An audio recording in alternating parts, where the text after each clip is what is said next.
The Valhalla Voyager hummed through the inky void, a lone firefly against the cosmic tapestry. Dawn on the bridge found Captain Zarasato staring out the viewport. Earth, a distant blue marble, was fading into the expanse. Another 8-month journey lay ahead, but Zara felt only excitement. This routine, once a source of monotony, now held a comforting rhythm. Soon Captain Zarasato was immersed in a kaleidoscope of data. She navigated the swirling nebulae of engine diagnostics with flicks of her wrist, while First Officer Kaito Tanaka traced constellations of cargo manifests across the panoramic display that curved seamlessly around them. The bridge resembled a cosmic observatory, the vastness of space mirrored in the ever-shifting projections. Days began with this mesmerizing ballet of light and code, a symphony of information rather than the metallic clicks and whirs of the past.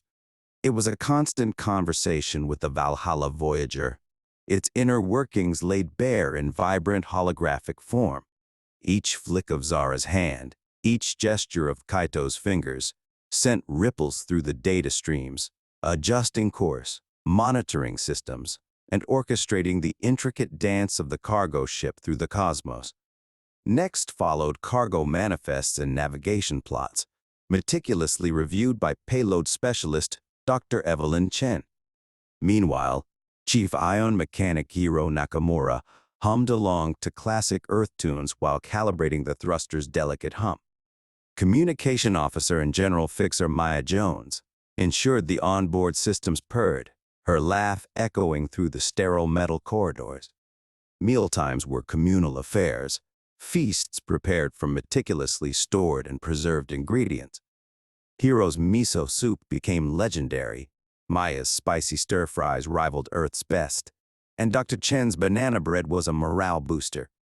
Conversation flowed, stories swapped, laughter chasing away the vast emptiness outside. Afternoons were for recreation. The zero-gravity pool became a stage for aquatic ballet. Maya's acrobatic flips, met by Dr. Chen's graceful twirls. Hiro, surprisingly light-footed, would attempt synchronized swimming with Kaito, his flailing limbs met with good-natured hoots. The laughter in the pool resonated through the ship, a reminder of the bond they shared. Evenings were for movies projected onto the curved wall of the mess. They'd revisit old classics, earthy comedies, and even holodramas that sparked debates on galactic politics and the ethics of AI. Sometimes, Maya would strum an acoustic guitar, filling the ship with music, the chords reaching into the quiet corners of their souls. Maintenance was a constant dance. Hiro wielded his tools with the confidence of a surgeon, his humming taking on a meditative quality. Maya, always resourceful, could MacGyver a solution from duct tape and hope.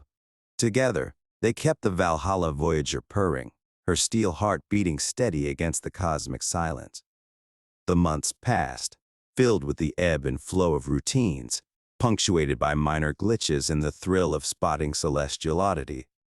One starless night, a meteor shower painted the blackness with streaks of fire, each one a silent wish whispered into the void. Another day, they observed a gas giant, its swirling storms a mesmerizing ballet of color and power. The journey's end brought a bittersweet joy. Nexus Orbital loomed large, a beacon of home. Docking procedures were flawless, a testament to their practiced unit. Stepping onto the station, they breathed the recycled air, a strange comfort after long months afloat. But the Valhalla Voyager awaited, humming a lullaby of familiar rhythms. Soon, new cargo, new destinations, and new laughter would fill her halls. The crew, bonded by 8 months of shared meals, zero-gravity pirouettes, and whispered dreams under starry skies, knew they were not just a crew, but a family forged in the crucible of space. And like their namesake, the Viking ship of the dead, the Valhalla Voyager would carry them back to their next adventure, their hearts full of the quiet peace that comes from knowing they are home. Chapter 2. Whispers of Lunar Dust. Lunar 651, a colossal but intricate web of steel orbiting the moon, swam into view through the bridge viewport. Docking in zero gravity is always a waltz of trust and unwavering precision. The crew of Lunar awaited the Valhalla Voyager as Captain Zara Sato led the orchestra, her voice cool and steady over the comms. "All right, crew," she commanded. "Let's paint the lily-white hero, MMH, and NTO levels. Green across the board." Captain Hero's response hummed, laced with the rhythmic thrum of thruster calibrations. "Maya," Zara continued, "double-check those clearance codes with docking control. Let's make sure they're as eager for our arrival as we are for their feast."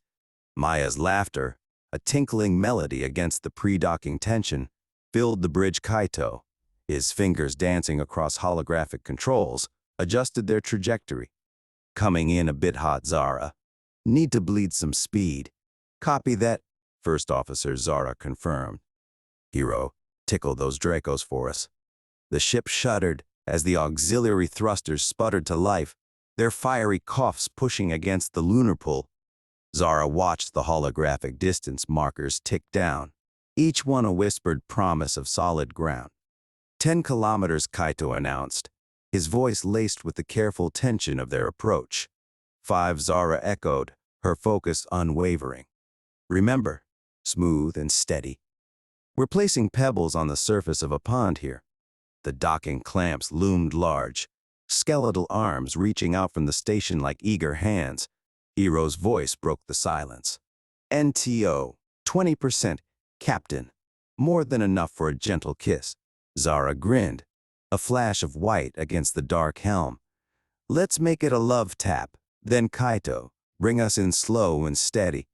The final meters stretched like molasses, the lunar dust almost a tactile sensation against the hull, the recycled air of the station heavy in the silence. Then, with a satisfying thunk, the docking clamps latched on, securing the Valhalla Voyager to her temporary home. "Docked," Kaito breathed, relief washing over his voice like a breaking wave. "Excellent work," Team Zara said, her voice warm with pride. "Now, let's see what Lunar has to offer in the way of food, festivities, and perhaps a chance to swap stories under the watchful eye of Earth." With the Valhalla Voyager safely docked, the mess hummed with laughter as the crew feasted on Lunar's signature mooncakes, sweet and savory pastries filled with lunar dust and local spices.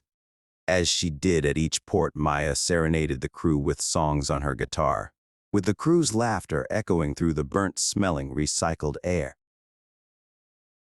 Outside, automated drones unloaded the Valhalla's 3 massive containers, each overflowing with precious cargo.